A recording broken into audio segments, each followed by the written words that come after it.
मित्रों, जय श्री राम।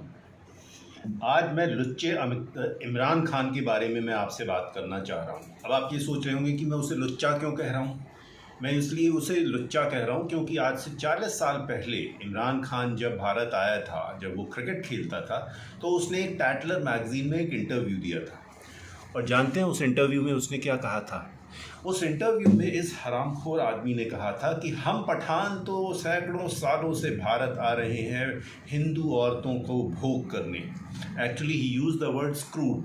स्क्रूड मतलब तो आपको मालूम होता है ना, मैं उसको भोग बोल रहा हूँ कि हम तो सैकड़ों साल से आ रहे हैं भारत में हिंदू औरतों का भोग करने। किसी ने उससे पूछा होगा कि भाई तेरी लेटेस्ट गर्लफ्रेंड कौन सी है, क्योंकि इमरान खान ने तो कई इंडियन गर्ल्स के साथ रात बिताई है, जीनत अमान, अनु अग्रवाल, ऐसे करके कई सारे लोग थे। तो उसने इसी कॉन्टेक्स्ट में बोला कि हम तो कई सैकड़ों साल से पठान जो हैं यहाँ आ रहे हैं हिंदू औरतों को भोग करने। खैर, वो सब तो बात छोड़िए, वो तो मैं हवा बना रहा हूँ।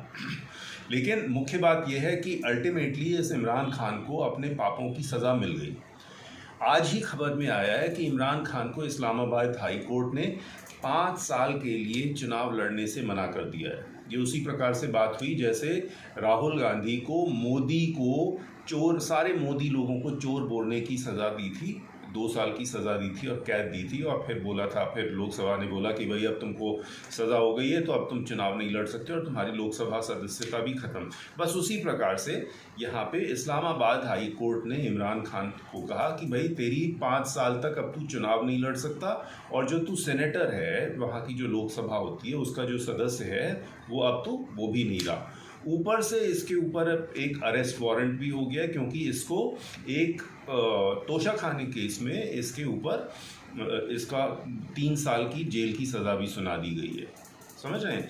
तो 3 साल की जेल की सज़ा, 5 साल की उनके जो लोकसभा की सदस्यता, लोकसभा का वहाँ पे चुनाव नहीं लड़ सकता, और जो अभी जो सेनेटर है वो भी सदस्यता गई। तो ये उसकी ये सज़ा क्यों हुई? इसकी सज़ा, इमरान खान को सज़ा इसलिए मिली क्योंकि इस पट्टे ने वहाँ पे राजकीय कोष जो होता है ना, जो सरकारी अधिकारियों को जो बाहर से जो गिफ्ट मिलते हैं, वो एक स्टोर होता है जिसको बोलते हैं तोशाखाना। तो ये इस आदमी ने तोशाखाना में पाकिस्तान के प्रधानमंत्री के रूप में इसको जितनी भी गिफ्ट्स मिली थी, उनमें से काफ़ी सारी गिफ्ट्स इसने अपनी खुद की पॉकेट में रख ली, और जितना इसको उन गिफ्ट्स की कीमत चुकानी चाहिए थी, उसने उसका 10% या 20% चुकाया। उदाहरण के तौर पर एक इसको रोलेक्स वॉच मिली थी, उस रोलेक्स वॉच की कीमत लाखों रुपए में थी। इसने उस रोलेक्स वॉच की कीमत जो थी बस 75,000 रुपये दिया और रोलेक्स वॉच अपने पास रख लिया। तो कहते हैं कि इसने करीब 10-12 करोड़ रुपए का गबन किया जब ये प्रधानमंत्री था, बिटवीन 2018 टू 2021। इसको बाहर से, विदेशों से उपहार मिलते थे और ये उन उपहारों को गबन कर लेता था। तो कई लोग तो ये बोलते हैं कि जितना इसने उन तोशाखानों के उपहारों से पैसा कमाया, उतना इसने अपने 66 सालों में उतना पैसा नहीं कमाया। तो अब सरकार ने बोला कि भाई तुम चोर हो, तो बस अब तुम कुछ नहीं कर सकते हो। लेकिन यहाँ पे एक चीज़ गौर करने की बात है, इमरान खान वो शख्स है जो हमेशा से रईस आदमी था। आपको याद होगा 1980s में इसने जमीमा गोल्डस्मिथ नाम की एक महिला से विवाह किया था, और ये जो गोल्डस्मिथ होते हैं ये ब्रिटेन के सबसे रईस लोग होते हैं। तो ऐसा तो होगा नहीं कि ब्रिटेन के सबसे रईस लोगों की एक लड़की जो है पाकिस्तान के एक ऐसे ही मीडियोकर टाइप के आदमी से शादी कर ली। इमरान खान में भी कुछ तो देखा ही होगा ना, उसके पास भी पैसा था।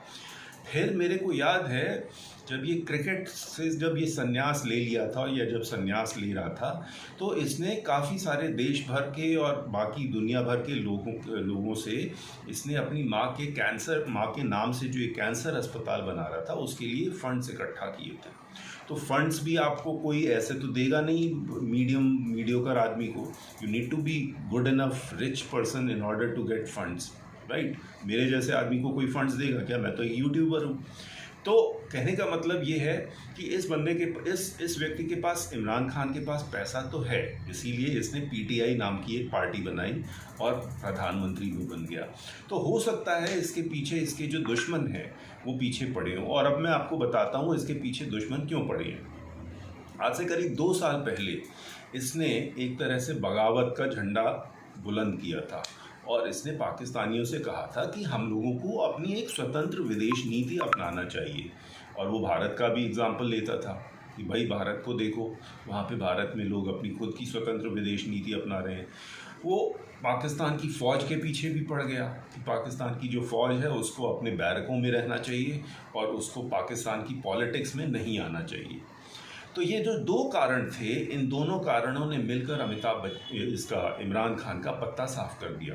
इसको नो कॉन्फिडेंस मोशन मिला और फिर नो कॉन्फिडेंस मोशन में इमरान खान जी चले गए।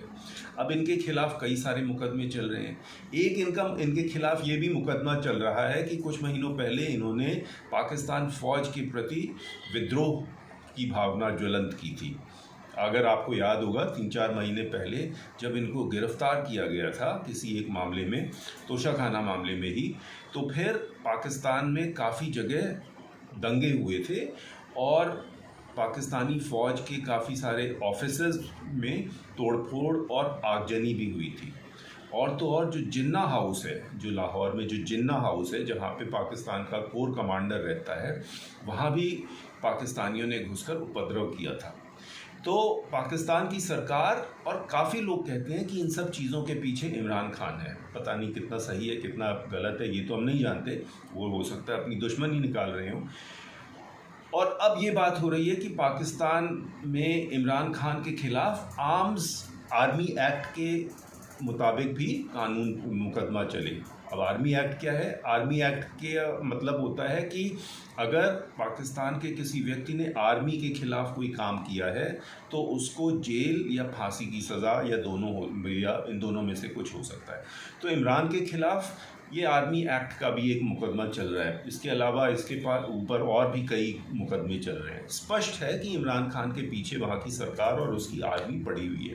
लेकिन मेरा इमरान खान से कोई सहानुभूति नहीं है। दुष्ट आदमी है, पाकिस्तान के सभी लोग दुष्ट हैं, आपस में ही लड़ें, आपस में ही कटें। जिस प्रकार से कृष्ण जी के समय में यादव लोग आपस में लड़ मर गए थे और फिर अल्टीमेटली यादवों ने अपना ही संहार कर लिया था, उसी प्रकार से पाकिस्तान भी करें। लेकिन मेरा ये कर्तव्य है कि मैं आपको ये सारी चीज़ें बताऊं। आशा करता हूं आपको ये वीडियो पसंद आया होगा। अगर पसंद आया है तो इस वीडियो को लाइक और सब्सक्राइब करें, और अगर बहुत ज़्यादा पसंद आया है तो 9810840763 पर UPI से कृपया डोनेट करें। धन्यवाद। जय श्री राम।